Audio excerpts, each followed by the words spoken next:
Bonsoir à tous et bienvenue dans la petite histoire du soir.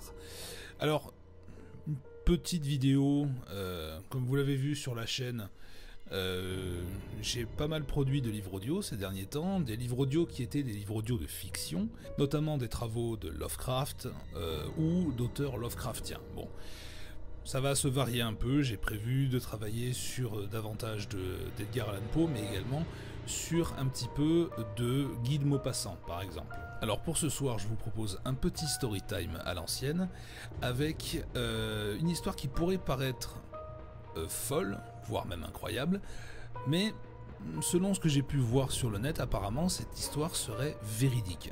Alors à vérifier, toutefois, bien sûr, parce que après le but de la vidéo, c'est pas de vous faire un cours d'histoire, mais simplement de vous raconter cette histoire que personnellement j'ai trouvée assez dingue. Nous sommes dans les années 70 aux États-Unis, dans l'état de l'Utah. Et ce soir-là, un rendez-vous, un rencard entre un homme et une femme ne se passe pas véritablement pour le mieux. Ils ont du mal à se trouver des atomes crochus, on sent que ça peine un peu, ça coince, et bon, parti comme c'est parti, il y a fort à penser qu'il n'y aura pas de deuxième rendez-vous. Mais, tentant le tout pour le tout, peut-être, ou sachant que de toute façon les jeux étaient faits, le jeune homme, qui est fan de randonnée, va proposer à sa compagne du soir une randonnée. Au clair de lune, il va lui dire, bah écoute, alors il a dû se dire, bon, foutu pour foutu, autant le tenter. Est-ce que ça te dirait de m'accompagner pour une petite randonnée dans Provo Canyon? Et contre toute attente, la jeune femme va dire oui, je veux bien t'accompagner à Provo Canyon. Du coup, nos deux potentiels tourtereaux se retrouvent donc harnachés et prêts à se lancer dans une randonnée nocturne du côté de Provo Canyon dans l'Utah. Regardez un peu les photos, si vous voulez aller voir sur internet, c'est un endroit qui est magnifique. Et contre toute attente, ça se passe bien. L'un comme l'autre s'amusent beaucoup pendant cette randonnée.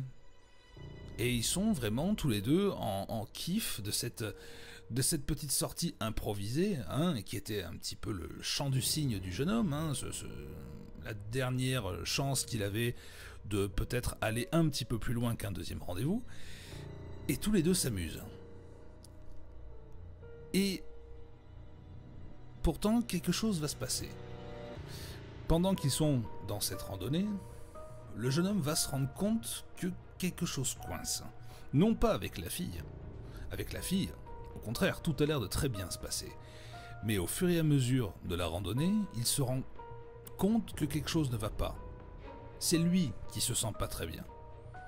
En fait, il y a un étrange sentiment de malaise. Comme si quelqu'un les observait pendant cette randonnée. Comme s'il n'était pas seul sur le sentier. Seulement, les choses se passent tellement bien.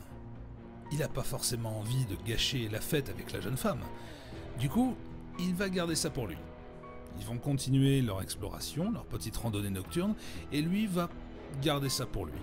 Ce serait pas quand même le moment de gâcher un si beau moment. Le problème, c'est que la jeune femme ressent la même chose. Elle aussi ressent cet étrange sentiment d'être observée depuis quelque part autour d'eux, mais elle-même, se rendant compte que elle s'amuse beaucoup et que ce gars avec qui elle est, finalement, semble peut-être pas si mal, elle n'a pas envie de gâcher la fête. Et résultat, elle ne dit rien non plus. Mais tous les deux, à ce moment-là, avaient en gros le même sentiment, cette même sensation d'être observés. Donc en continuant leurs explorations, ils vont s'engager sur un sentier. Et au fur et à mesure de leur exploration, le sentiment d'observation ne s'en va pas. Le sentiment d'être observé à distance ne s'en va pas. C'est même l'inverse. Ça s'empire au fur et à mesure qu'ils continuent. Et là, alors qu'ils s'engagent sur un petit sentier boisé, le garçon met le pied sur quelque chose. Quelque chose qui n'a rien à voir avec le sol rocailleux de Provo Canyon.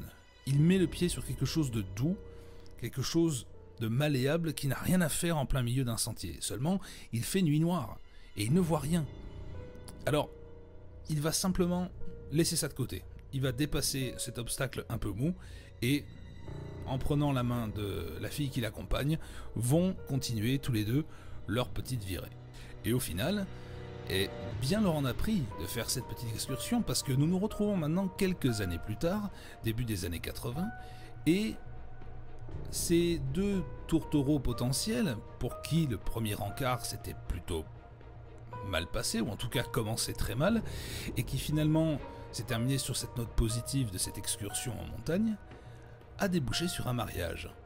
Nos deux tourtereaux sont mariés et vivent ensemble, et un soir, ils s'installent devant la télé pour regarder une émission assez particulière sur le serial killer Ted Bundy, qui a été l'un des serial killers les plus notoires et les plus prolifiques de l'histoire des États-Unis.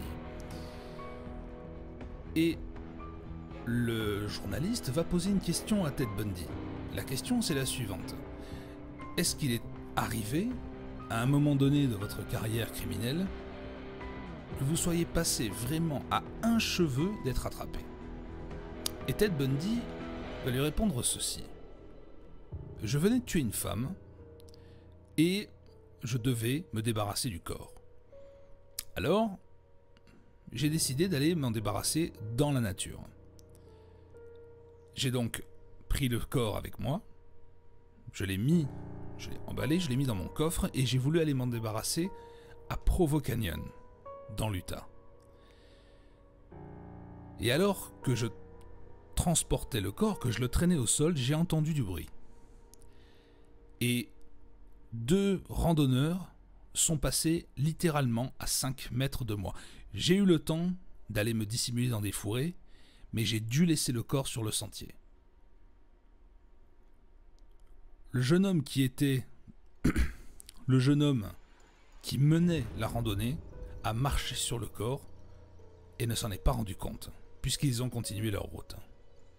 Et c'est là que nos 2 tourtereaux réalisent à côté de quoi ils sont passés. Le sentiment d'observation qu'ils avaient, cette sensation étrange et oppressante d'être observé, était bien réelle. Et l'un comme l'autre l'avait ressenti, même si à ce moment-là, ils ne l'avaient jamais avoué. Mais les 2 l'ont ressenti.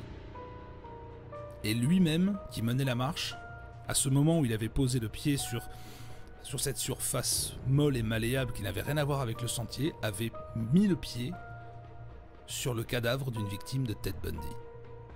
Bon, évidemment, je vous rappelle encore une fois que ces histoires et les informations ont été pêchées sur Internet, donc ce n'est pas forcément 100% véritable. Mais je vous laisse faire votre petit travail d'enquête, et si jamais vous trouvez quelque chose à ce sujet, je vous invite à le laisser en commentaire. D'ici là, j'espère que cette histoire vous a plu, et que je vous retrouverai très bientôt pour de nouvelles histoires un petit peu angoissantes, pourquoi pas.